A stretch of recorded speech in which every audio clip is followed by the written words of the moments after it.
You're one goal away from 100 in your career, and of course, all doing so with that logo on your jersey. What has this, I guess, journey with the Knighthawks been like so far? 99 goals in. Yeah, it's awesome. Very thankful for the franchise giving me an opportunity to come here through the draft. And been super happy. Obviously, it's been an up and down ride so far, but that's what you can expect from a young team as well. So just hopefully we can come away with a win tonight.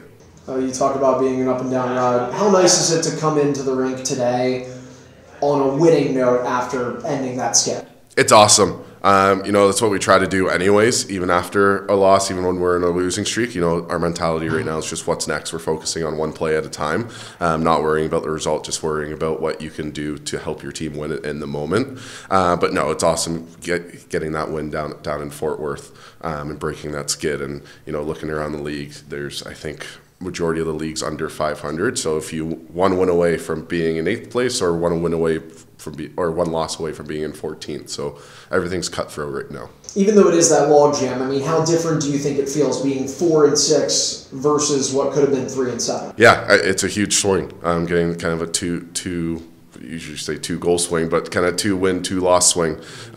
It's massive, and we have a great team coming into Blue Cross tonight in Albany, playing last night as well. So the next 2 games against Albany, being a home and home, is kind of a breaking point, or can help us tremendously moving forward. Mentioning Albany coming in here, so one thing they have in common with Panther City is that you are playing a team that has already played on the weekend. Do you think that played into Rochester's favor at all, at least in the first quarter, at least in the few minutes against Panther City? It's possible. You never know.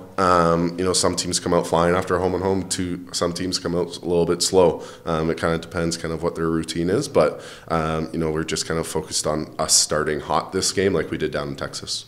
This is Rochester's 11th game of the season. You're looking at a team that is 10-2. Do you think, at least on paper, this is the toughest opponent you've faced yet? Yeah, I guess you can say that. They're a young group.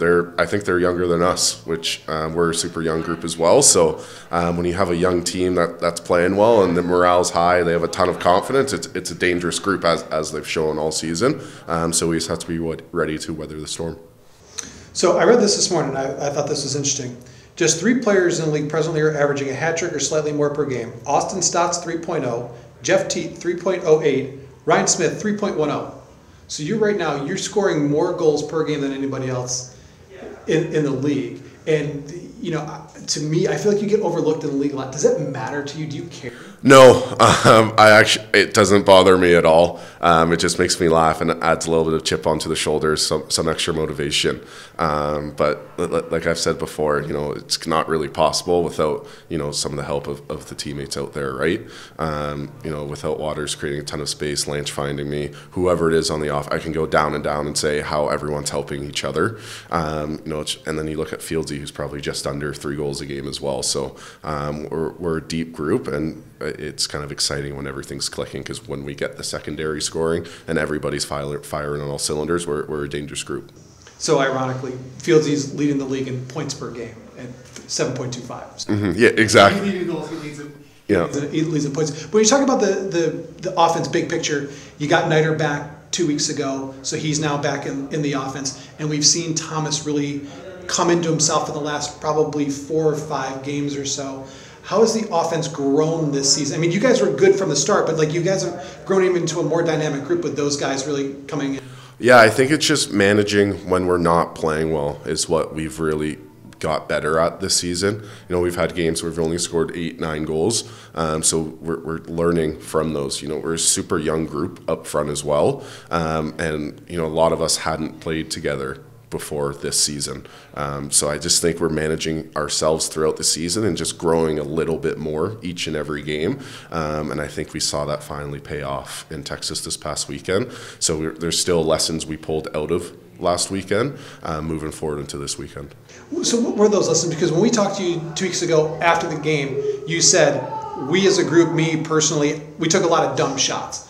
Last week, you scored 19 goals, and any team who scores 19 goals doesn't take a lot of dumb shots. You don't have time to, because you're scoring so many goals. What did you see as the difference? Yeah, I just thought we were moving the ball a lot more. When I talked about the dumb shots, it's not necessarily a bad shot, but it's okay, can we get that shot with 3 seconds left on the shot clock, but we're shooting it at 20 seconds. So let's use those extra 17 seconds to move the ball around and open up the defense and get a better shot than that. So it's just about shot selection and getting the best shot every possession, not one you can get further down in the shot clock.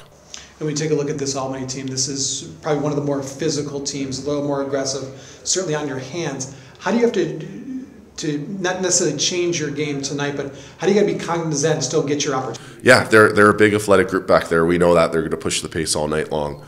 So about us, it's just really sticking to the fundamentals and playing with pace, getting on the floor hard. Because if we're trotting on the floor, not getting on hard, they're going to double team and have a ton of cause turnovers and push the ball the other way, which plays into their favor. So we just have to get on the floor hard and kind of play our game, move the ball a lot, because the ball's going to move faster than our feet.